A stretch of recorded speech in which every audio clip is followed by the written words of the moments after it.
So this video is basically just me showing you how to draft the pattern for the sleeve that I used in my twist top tutorial. I didn't put the sleeve there because I felt it was just going to be like a whole process. So I'm just going to show you how I draft my basic sleeves. I picked up a few things from different places and then mashed it into one place. So let me know if you do your sleeves in another way. Anyway, to make it much easier than the process that I use. If you have an easier method, please let me know, and maybe I'll incorporate that too in my coming tutorials. But anyway, let's get into the drafting. So straight up, I'm going to start by folding my paper into two.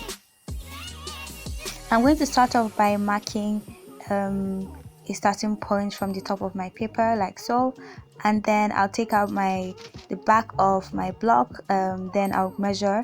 I have 9.5 here. I'm going to get 2/3 of that measurement, and what I get I am going to mark as my sleeve head, and then I will, from the starting point still, I will also mark my elbow point and then the overall sleeve length.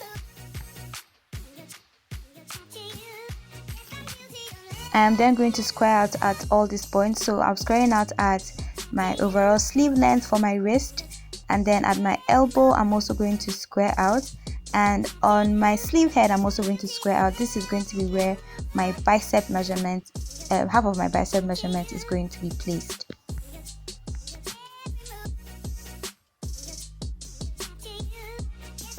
On my sleeve head, I'm going to be marking half of my bicep measurement as I've already mentioned earlier, and then I'll just mark that.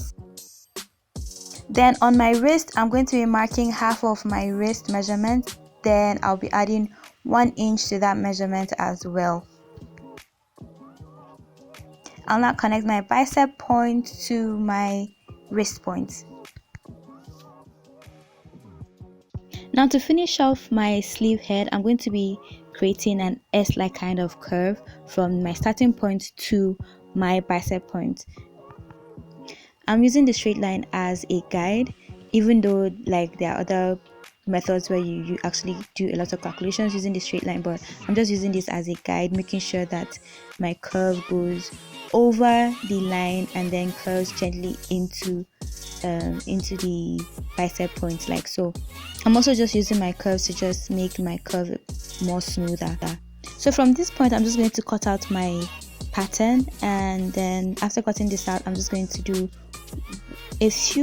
take a few more steps before I'll be done with the block.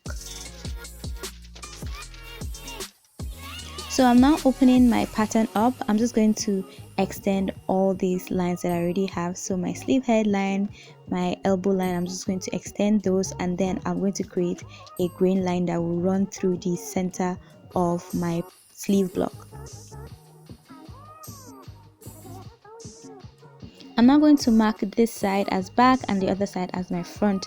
This is because I'm going to have like a little variation on the front part. So I am marking 2 inches from my sleeve point like so, and at that point I'm going to be marking 0.5 inches, and the same way that I'm doing, I'm just going to create a curve back into my sleeve head, and then using this same curve I'm going to just finish up the 0.5 inch curve into the head of my sleeve, and that's it. That's just the extra thing that I do to my sleeves. So let me know if you tried out the sleeve block and if it gave you the desired results.